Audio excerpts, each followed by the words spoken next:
Listo, profe. Bien, entonces tenemos acá funcionamiento con carga, en carga, mejor dicho. Profe, disculpe, en funcionamiento en vacío no pone corriente porque se supone que es el momento de antes de iniciar la rotación, ¿correcto? Bueno, vamos a ver la expresión de la corriente. La expresión de la corriente sería I2.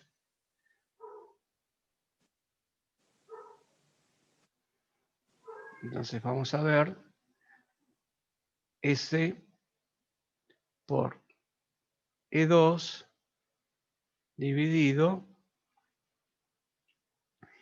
R2 más J S por X2. S dijimos que es 0 y efectivamente la corriente es 0.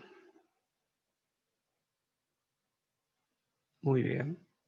Entonces le ponemos 0. Vamos a ver el funcionamiento con carga. ¿Y qué habíamos dicho del funcionamiento con carga con respecto al deslizamiento?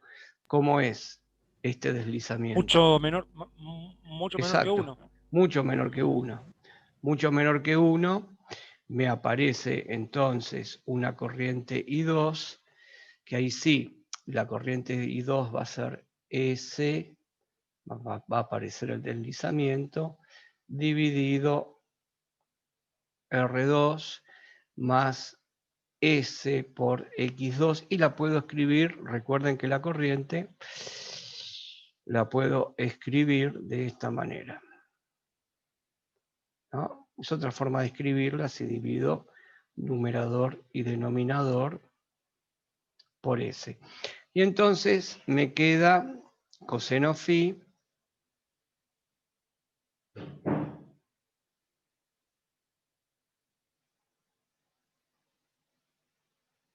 el coseno phi va a ser, ahora va a tener un cambio considerable este coseno phi, porque si voy a usar esta expresión que está acá, porque es más fácil para el coseno phi, acá usando R2 más JSX2, entonces el coseno de phi será de nuevo R2, y aparte para compararlo con este coseno de phi que hay acá, que va a ser R2 al cuadrado más S por X2 al cuadrado.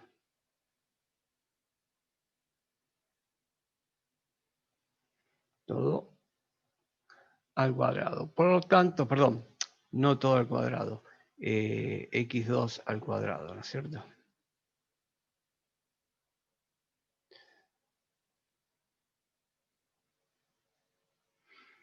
Bueno, y estas son las tres características que se nos dan en el caso, si yo quiero ver si el rotor está detenido, en el caso del rotor detenido, cuánto me va a dar el coseno de Φ2.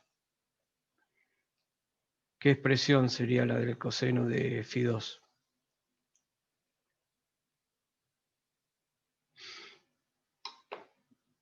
En el caso del rotor detenido acá. A ver, El pensemos. rotor detenido va a tener un coseno menor que con carga. A ver, ¿y qué valor va a tener? Vamos a ver, vamos a pararnos acá en el S, ¿no? En S, y vemos las expresiones de S y cuánto me daría el coseno del ángulo. No quiere andar. Ahí está.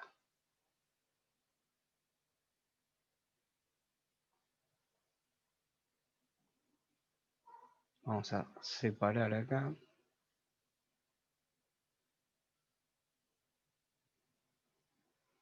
¿Cuánto daría el coseno de phi? El coseno de phi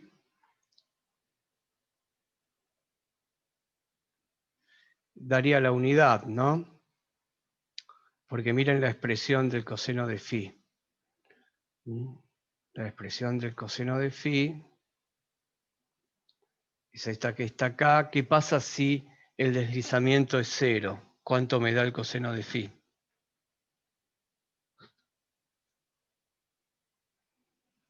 Cero directamente. ¿El coseno de Ah, phi te da no. 0? No. Perdón. Daría el valor de la resistencia.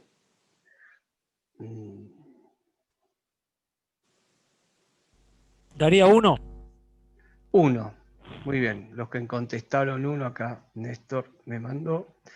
También sí, da 1. O sea que el ángulo es 0. ¿No? Coseno de 0 es 1, ¿es verdad? ¿O estoy confundido? Sí.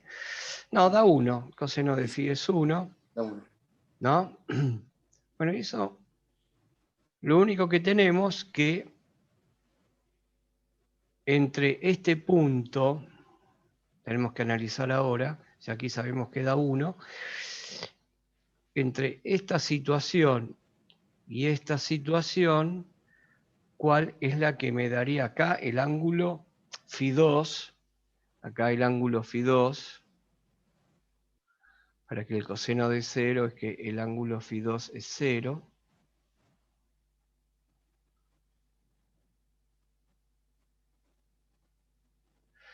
Y si nos remitimos al diagrama fasorial que teníamos, vamos a ver de que nosotros dijimos que la corriente magnetizante se usaba por completo para, que era este el diagrama fasorial, ¿recuerdan? La corriente magnetizante se usaba por completo para excitar las bobinas del motor. Era eso lo que habíamos visto. Pero ahora nos faltaría ver cuál de estas condiciones que tenemos acá me da un valor de coseno de phi,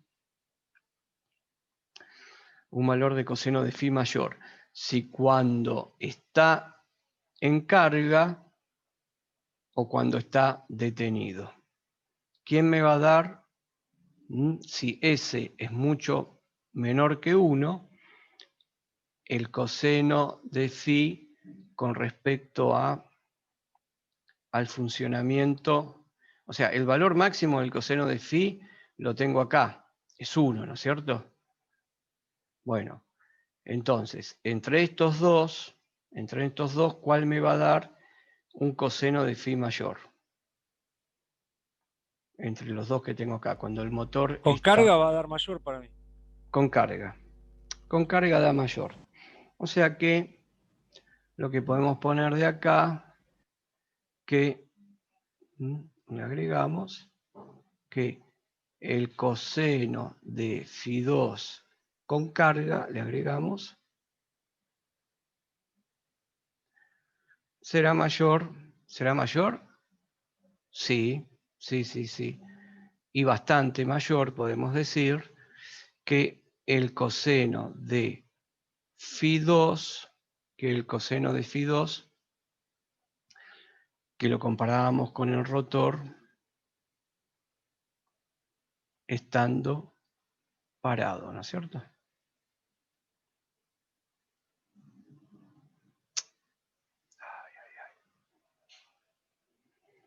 Entonces ponemos acá con carga y acá le ponemos con rotor. Bueno, esto es lo que nosotros podemos simplificar o reducir de lo que vimos en el circuito del motor cuando lo analizamos. ¿Y en qué circuito estamos parados? Nosotros estamos parados en un circuito que tenemos una resistencia del estator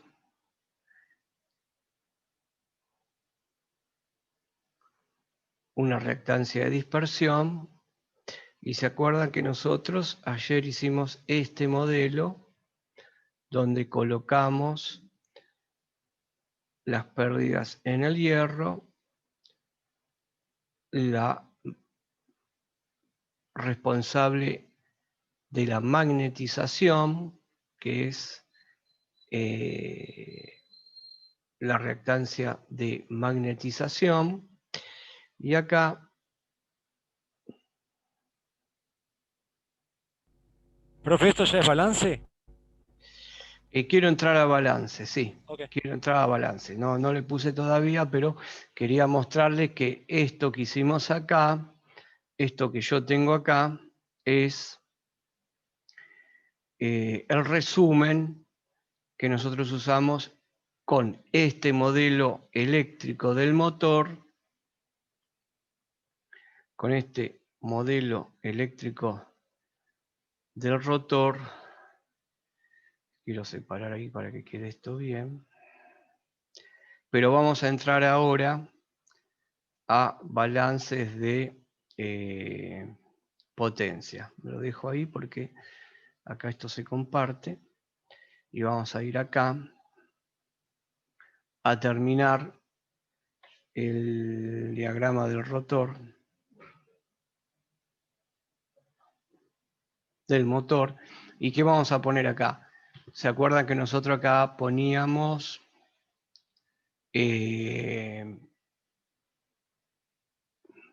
teníamos R2', que habíamos referido, el rotor al estator habíamos hecho, ¿no? Sí. Tengo la reactancia de de dispersión, X'2, y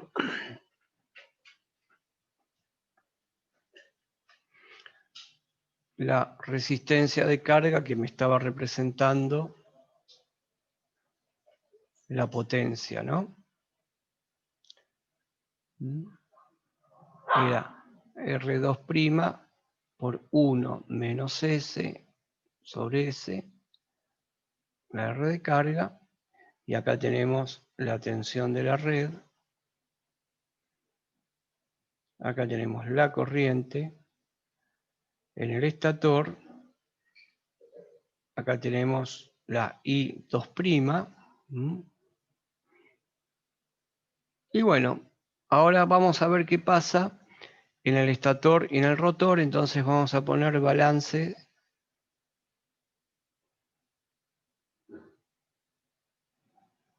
de potencia.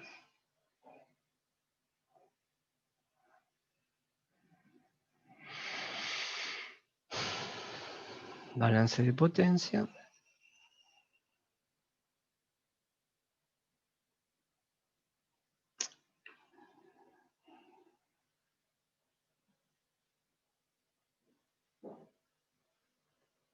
Título. Y acá hacemos, bueno,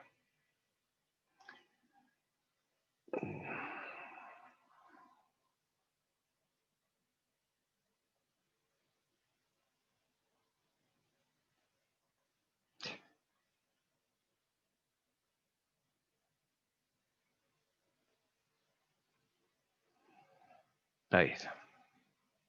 Eso es lo que quería hacer. Bueno, vamos a ver. Y acá vamos a tratar de marcar en esto todo lo que tenemos de pérdidas acá. Y cuál es la potencia absorbida y dónde está la potencia útil. A ver si...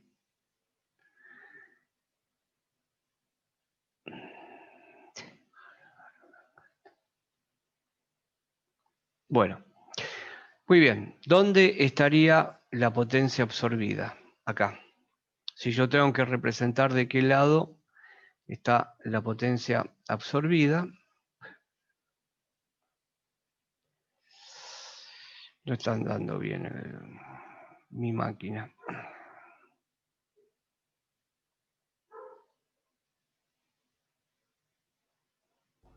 La potencia absorbida estaría sobre el eje del rotor, ¿no? La potencia absorbida, no la potencia, digamos, útil, ¿no? O la potencia mecánica. La potencia mecánica. ¿No se imaginan que podría estar la potencia mecánica en la máquina? En el rotor, sobre el eje del rotor. Vamos a dejar un momento esto así. Vamos a dejar un momento esto así. ¿Y qué es lo que tenemos nosotros? Tenemos la máquina. Voy a hacerla un poco tosca la máquina.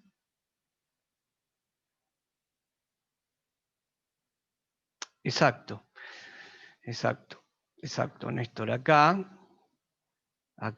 tendríamos lo que sería la potencia útil, la potencia útil sobre el eje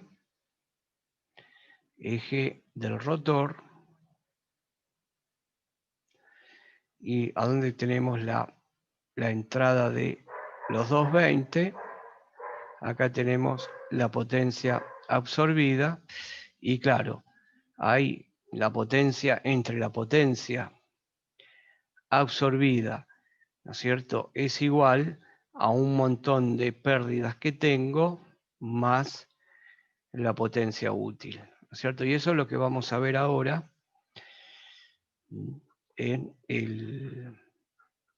directamente. Ojo que sobre el eje acá tengo la potencia útil, quiero hacer una aclaración. Si sobre el eje tengo una potencia útil, también puedo tener presente que internamente, acá en el eje donde está el rotor, puede haber o podemos considerar de que esto se encuentra sobre un rodamiento. Y acá entonces tenemos una pérdida mecánica.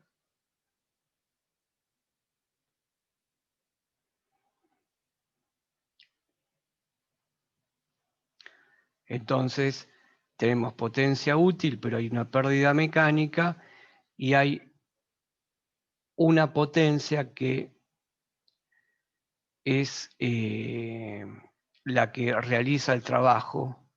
Una potencia que realiza el trabajo, que es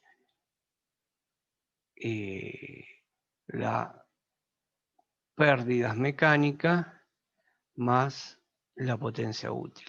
Y esta potencia es la potencia que se transfiere,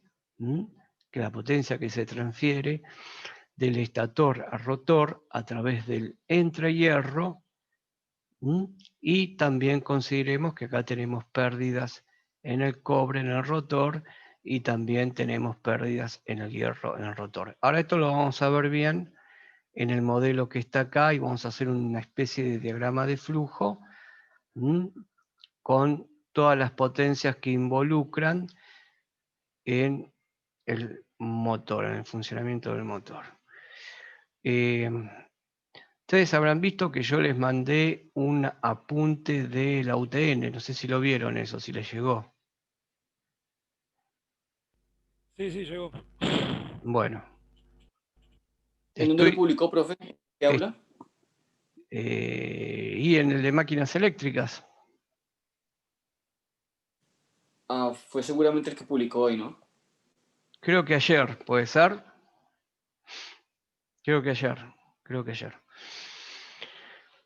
Bueno, vamos a ver. Si ustedes lo tienen, bueno, no sé si lo pueden abrir, si las máquinas de ustedes andan mejor que mi máquina, porque yo quiero bajar este dibujo y no puedo. Bueno, ¿qué tenemos? Tenemos potencia útil, ahí está bien dibujado el diagrama a que yo hago referencia, con unas flechas donde se marca bien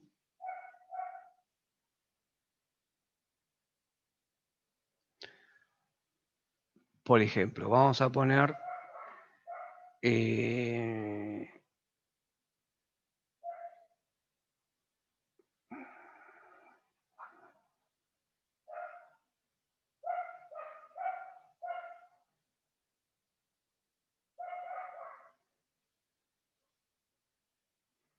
potencia útil. Bien. La potencia útil está inyectada. La reactancia de dispersión es un elemento que es puramente inductivo. Entonces, en el estator, con lo primero que nos encontramos, es con la primer pérdida, ¿no es cierto? Acá en el estator se produce una pérdida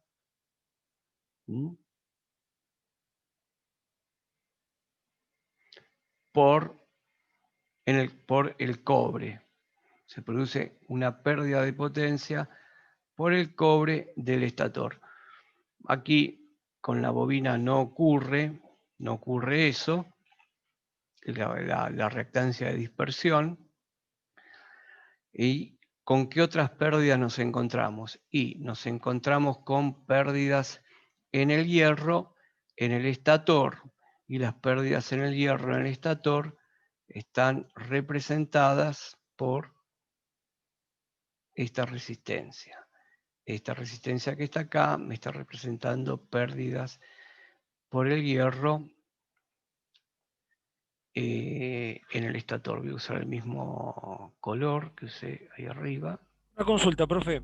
Sí, En la entrada del modelo S, que sería el estator, ¿no? Usted sí. puso potencia útil. ¿La potencia útil no había Perdón, marcado antes? potencia Ah, absorbida, perdón. por eso. Disculpen, potencia absorbida.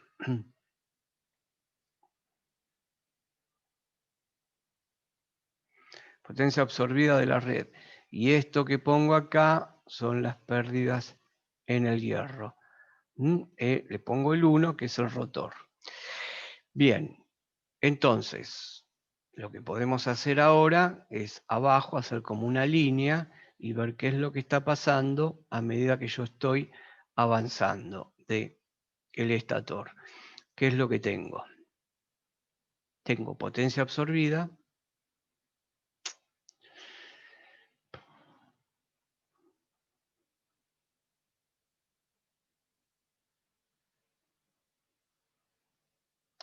Voy a hacer una línea hasta el final,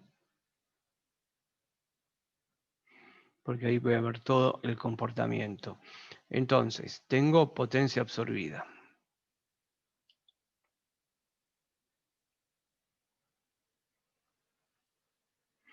Acá, en este punto. Y acá ya me encuentro con pérdidas en el cobre y pérdidas en el hierro. Entonces, tengo por un lado pérdidas en el cobre del estator y por el otro lado tengo pérdidas en el hierro del estator. O sea, ya me encuentro en el estator y en el estator hay una potencia que atraviesa el entrehierro. Tengo una potencia que está atravesando el entrehierro. Si acá hago una línea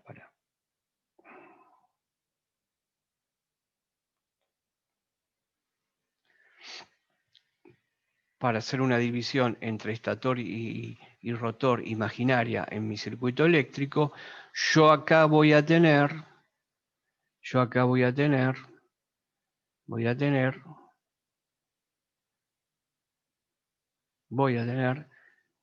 una potencia que la voy a llamar P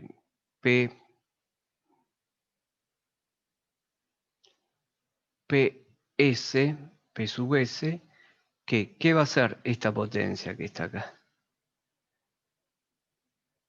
Vamos a anotarlo. Esta va a ser potencia que atraviesa el entrehierro. Entonces ponemos potencia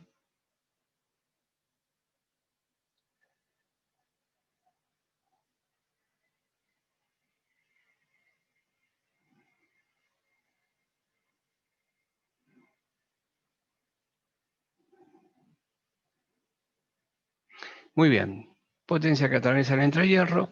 Pasamos al entrehierro. Estamos en el rotor. Se transfiere la potencia. Y en el rotor, ¿qué es lo que tenemos? En el rotor tenemos pérdidas. Si vamos acá a nuestro modelo, ¿dónde voy a tener pérdidas en el rotor? Las pérdidas en el rotor las voy a tener acá. Acá voy a tener pérdidas en el cobre. En el rotor le pongo P2. Y acá voy a estar representando también pérdidas que voy a tener en el rotor en mi modelo. Pérdidas en el cobre en el rotor. Muy bien. Y acá, ¿qué va a ser aquí? Bueno, vamos a seguir. Entonces, lo primero que me encuentro después de este punto es marcar en el estator pérdidas en el cobre, en el estator, y pérdidas, vamos a poner así como puse ahí, pérdidas en el hierro, en el rotor, perdón.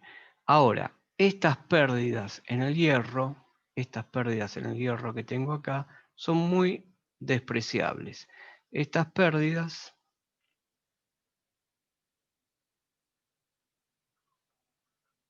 son muy pequeñas, que hasta para fines prácticos las puedo despreciar, porque son pérdidas mucho menores. Estas pérdidas son mucho menores que aproximadamente, bueno, mucho menores que cero. Son valores muy bajos. Prácticamente se desprecia la pérdida en el rotor. Entonces, aquí me aparece una potencia que atraviesa el entrehierro y produce trabajo. O sea, esta es la potencia que atraviesa el entrehierro, pasa a través de las pérdidas, y aquí aparece otra potencia que atraviesa el entrehierro, que la voy a llamar P sub EM. Entonces, anotamos acá potencia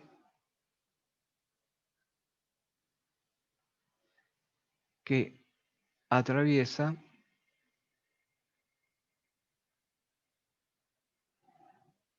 el entrehierro.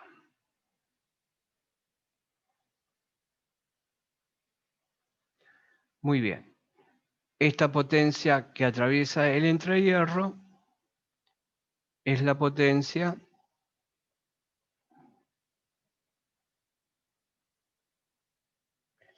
que produce trabajo.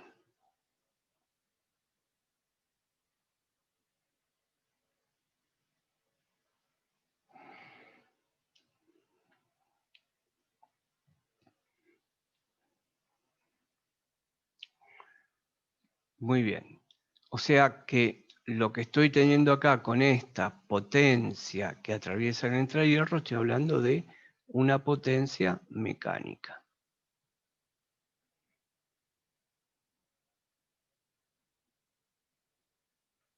Bueno, y seguimos avanzando,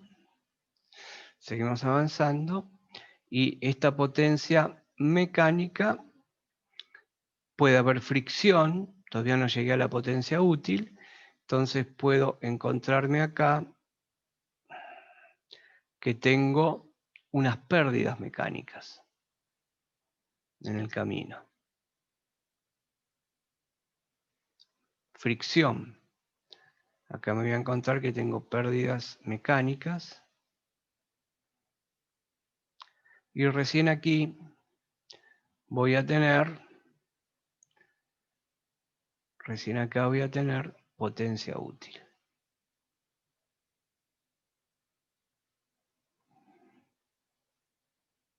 Y ahí tengo todo el paso, el flujo de potencia los balances de potencia entre un extremo, potencia que absorbo de la red, potencia que tomo de la red, y la potencia útil que me entrega el motor. Si dibujo acá dónde está esta potencia mecánica y la potencia